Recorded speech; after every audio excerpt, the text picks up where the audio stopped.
Hi, welcome to our channel where we share the most intriguing stories. In a quiet town surrounded by dense forests, Alex Jensen dreamed of building his ideal home, a place of solitude and creativity. But his plans were ruined by Karen Milton, the president of the local HOA, who decided to take control of his land. This story is about the struggle for justice and the victory over injustice. My name is Alex Jensen, and creativity has always been the cornerstone of my life. As an architect, I've dedicated my career to designing spaces that harmonize with nature, finding inspiration in the way light filters through trees or how a gentle breeze transforms a landscape. A few months ago, I inherited a parcel of land in Riverside, a small, serene town surrounded by dense forests and meandering streams. This land felt like a sanctuary, a place where I could escape the chaos of city life and finally bring my long-held dream to life. The vision was clear in my mind, a modest yet inviting home, seamlessly blending into its natural surroundings. It would be my personal retreat, a space for writing music, painting, and simply breathing in the quiet beauty of the wilderness. I could already imagine the mornings spent on a wooden deck, sipping coffee while birds chirped in the distance, or evenings by the fireplace, lost in the pages of a favorite book. It was more than a house. It was a haven, a place to reconnect with myself. As soon as I began working on the project, meeting with architects, gathering permits, sketching out designs, the first ripple of disturbance emerged. I remember the day vividly. I had just stepped out of the town council building, holding a stack of papers that marked the start of my construction journey. That's when she approached me. Karen Milton, the president of the local homeowners association. Karen's presence was impossible to ignore. With her immaculately styled hair, sharp blazer, and a clipboard tucked under her arm, she exuded authority. Her smile, though polite, had a razor-sharp edge, and her words carried an air of inevitability. "Hello, Mr. Jensen," she began, her voice sweet, but tinged with a firmness that brooked no argument. "I couldn't help but notice you're planning some construction. You do realize, of course, that your land falls under the jurisdiction of the Riverside HOA." Her assertion caught me off guard. "No, it doesn't," I replied calmly. "This land has been in my family for generations. It's private property, not part of any HOA." Karen's smile tightened, and her eyes narrowed ever so slightly. "There seems to be a misunderstanding," she said, her tone dripping with condescension. "Our records indicate that all properties in this area are subject to HOA regulations. Why don't you attend our next board meeting? We can review your plans and ensure they meet community standards." Before I could protest further, she handed me a card with the meeting details and walked away, her heels clicking sharply against the pavement. I stood there, stunned, the card crumpled in my hand. My land wasn't part of any development. I had the deed, the records, the history to prove it. Yet Karen's confidence unsettled me. It was as if she believed that her will alone could rewrite reality. That evening, as I sat in my temporary rental poring over property documents, a sense of unease settled in. Something about Karen's approach felt calculated, as if this wasn't the first time she had tried to exert control over land she had no claim to. It became clear that my dream home wouldn't come without a fight. Initially, I tried to approach the situation with reason and patience. After all, misunderstandings happen, and I assumed that presenting clear evidence would resolve any confusion. I dug out the deed to my property, verified that it explicitly stated my land was privately owned and outside the jurisdiction of any homeowners association. Armed with these documents, I felt confident that this issue would soon be behind me. How wrong I was. Karen's response to my proof wasn't to concede or back off. Instead, she doubled down. Within days, I began receiving letters from the HOA, signed by Karen herself. Each one contained vague yet threatening language about violations of community standards and potential fines if I didn't comply with their rules. I dismissed them at first, filing them away as an annoyance rather than a serious threat. But the letters kept coming, each one more ominous than the last. Then came the inspections. One morning, I woke to find two men in official-looking uniforms wandering my property, clipboard in hand. When I confronted them, they claimed to be conducting an environmental assessment on behalf of the HOA. I informed them they were trespassing and demanded they leave. They smirked but complied, retreating to their SUV parked just outside my driveway. I later learned that Karen had sent them under the pretense of ensuring my project adhered to their so-called ecological guidelines. Things escalated quickly after that. A week later, my contractors called to inform me that the electricity to my site had been cut off. Furious, I contacted the utility company, only to discover that the service had been disconnected at the request of the HOA. This was absurd. Karen had no authority to make such a request. When I tried to restore the service, I encountered endless delays and red tape, clearly orchestrated by Karen and her allies. As if that wasn't enough, she resorted to outright sabotage. Deliveries of building materials were mysteriously delayed or redirected. My contractors began receiving anonymous threats warning them against continuing work on my property. One by one, some of them started pulling out of the project, unwilling to risk their reputations or licenses over a contentious HOA dispute. Those who stayed loyal to me faced constant harassment, slashed tires, missing tools, even vandalism at the construction site. It was clear Karen wasn't acting alone. She had enlisted others, either HOA members or hired hands, to do her dirty work. The final straw came when I found spray-painted graffiti across the foundation of my home. The words HOA property were scrawled in bold red letters, a blatant and infuriating act of intimidation. My dream home, my sanctuary, had become a battlefield. Each act of sabotage felt like a personal attack designed to break my spirit and force me to abandon my plans. Despite the mounting challenges, I refused to back down. But with every step forward, Karen and her cronies found new ways to push back. It wasn't just about my property anymore. It was about principle. If I let them win, what would stop them from doing this to someone else? This wasn't just my fight. It was a stand against abuse of power, and I was determined to see it through. The breaking point came on a cold, gray morning when I arrived at the site to find my project at a complete standstill. The workers who had braved Karen's harassment were now gone, spooked by yet another round of threats and vandalism. The foundation of my home was cracked, an intentional act of destruction confirmed by a contractor who discovered evidence of tampering. My dream felt like it was slipping through my fingers, but instead of despair, I felt something else. Resolve. It was time to fight back.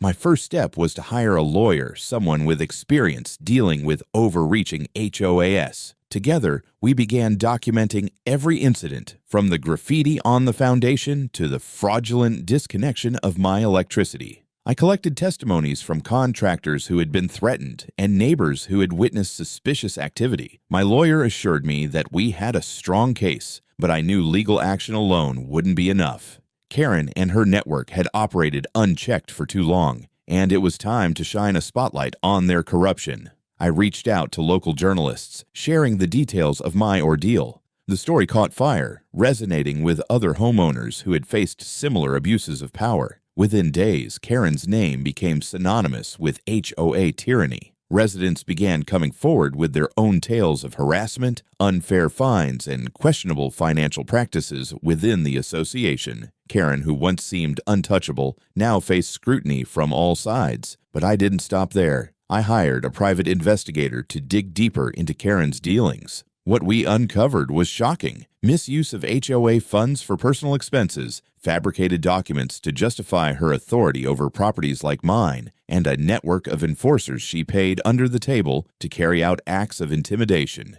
It was a treasure trove of evidence, enough to dismantle her carefully constructed facade. Armed with this information, I filed a lawsuit not only against the HOA, but also against Karen personally. The legal battle was grueling, but I was prepared for a war. At the same time, I rallied the community, organizing meetings and encouraging residents to stand up against the abuses they had endured. The unity we forged became a force Karen couldn't ignore. The courtroom became the stage for the culmination of months of tension. My lawyer presented the evidence methodically, each piece painting a damning picture of Karen's corruption and overreach. Witnesses took the stand, their testimonies exposing the fear and frustration Karen had sown. Even some of her former allies turned against her, unwilling to go down with a sinking ship. I'll never forget the moment Karen's composure finally cracked. As the private investigator's report was read aloud, detailing her embezzlement and illegal actions,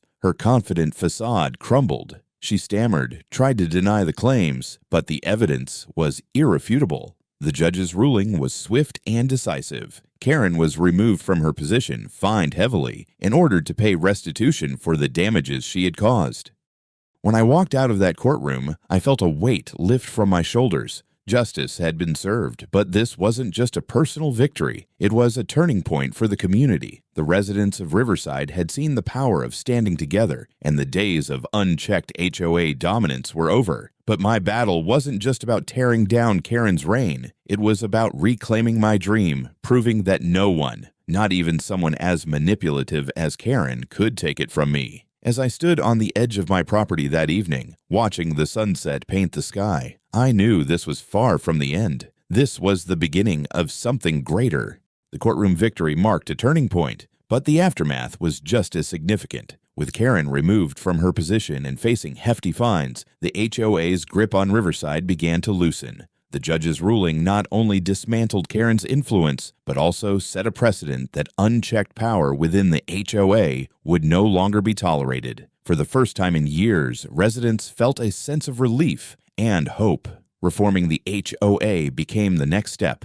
A temporary leadership committee comprised of respected community members was established to oversee the transition. They prioritized transparency and accountability, ensuring that every financial transaction and decision was open to scrutiny. Regular town hall meetings were introduced, giving every resident a voice in the community's future. It was the beginning of a more democratic and inclusive system. For me, the resolution went beyond the courtroom and HOA reforms. I returned to my property with renewed determination to complete the home I had envisioned. With the harassment and sabotage finally behind me, construction resumed without incident. The contractors who had remained loyal throughout the ordeal became my trusted allies, and together we turned the half-built foundation into a sanctuary. But my work didn't stop there. I felt a responsibility to ensure that no one else in Riverside would face what I had endured. Partnering with other residents, I helped organize a community initiative to create a public park on unused land near my property. This park became a symbol of what we could achieve when we stood together. It was a place for families to gather, children to play, and neighbors to connect.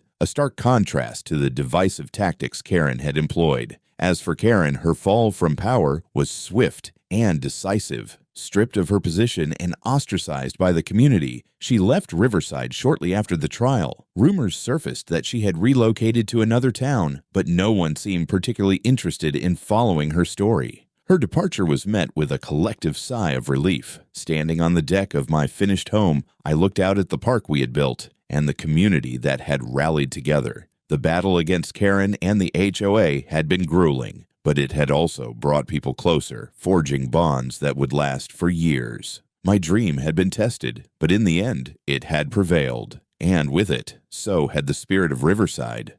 The aftermath of the battle with Karen and the HOA left an indelible mark on Riverside. The community, once fractured and intimidated, began to heal and rebuild itself. The reforms initiated by the temporary HOA leadership sparked a transformation that no one could have predicted. Transparency became the foundation of the new system. Financial records were made public, decisions required community approval, and HOA meetings were no longer closed-door sessions, but open forums where everyone had a voice. This shift empowered the residents, restoring a sense of unity and trust. For many, the battle served as a wake-up call. Neighbors who had previously avoided HOA matters out of fear or apathy became actively involved in shaping the community's future. New leaders emerged, individuals committed to fairness and collaboration.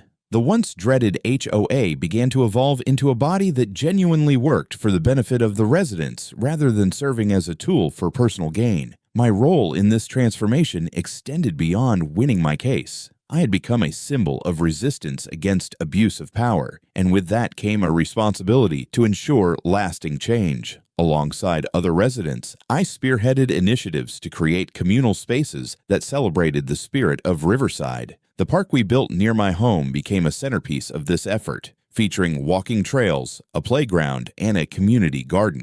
It wasn't just a park, it was a testament to what we could accomplish together. Personally, the consequences of the ordeal were transformative. The home I fought so hard to build became more than a retreat. It was a reminder of resilience and the importance of standing up for what's right. From my deck, I could see the park bustling with activity, children playing, neighbors laughing, and families coming together. It was a stark contrast to the tension and fear that had once defined our neighborhood. As for Karen, her departure from Riverside was met with little fanfare. She left behind a tarnished reputation and a community that had grown stronger in her absence. Her actions, though damaging, ultimately united us in a way nothing else could have. She became a cautionary tale, a reminder of what happens when power is abused. Riverside is no longer the same town it was before Karen's reign. It is stronger, more connected, and more determined to uphold the values of fairness and integrity. And while my battle may have started with a dream of building a home,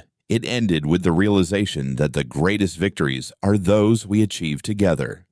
As I sit on the deck of my completed home, overlooking the park that has become the heart of Riverside, I can't help but reflect on the journey that brought me here. What started as a simple dream to build a sanctuary away from the chaos of the city turned into a battle that tested every ounce of my resolve. It wasn't just a fight for my property. It became a fight for justice, for integrity, and for the soul of our community. There were moments when the weight of it all felt unbearable. Karen's relentless harassment, the sabotage, and the betrayal of those I thought I could trust nearly broke me. Yet in those darkest times, I found strength I didn't know I had. That strength came not just from within, but from the people who stood by me. My contractors who refused to back down despite the threats. My neighbors who rallied together when it became clear that Karen's actions weren't just about me, but about maintaining control over everyone. And the community at large, who saw in my struggle a reflection of their own frustrations with unchecked authority.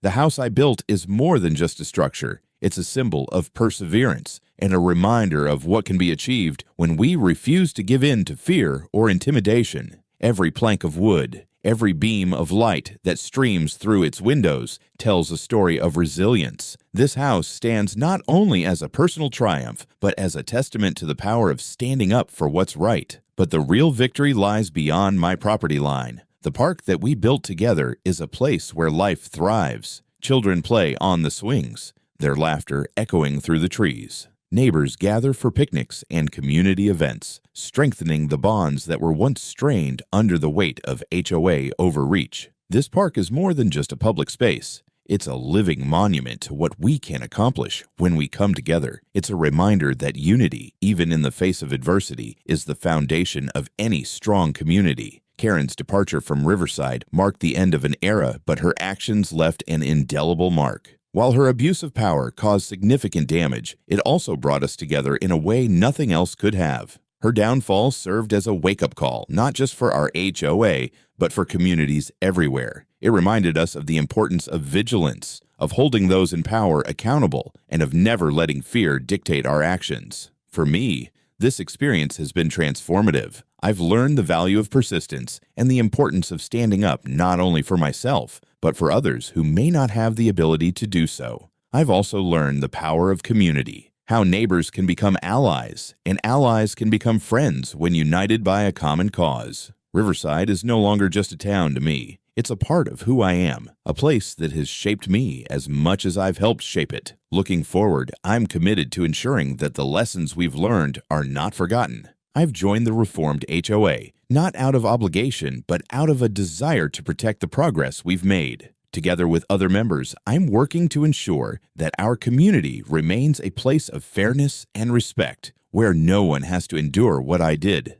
As I watch the sun set over the park, its golden light casting long shadows across the grass, I feel an overwhelming sense of peace. The battle is over, but its lessons will stay with me forever. This journey has shown me that dreams are worth fighting for, that justice can prevail, and that even in the face of overwhelming odds, the human spirit is capable of incredible things. Riverside is no longer just the place where I built my home. It's the place where I found my strength, my purpose, and my community. And for that, I will always be grateful.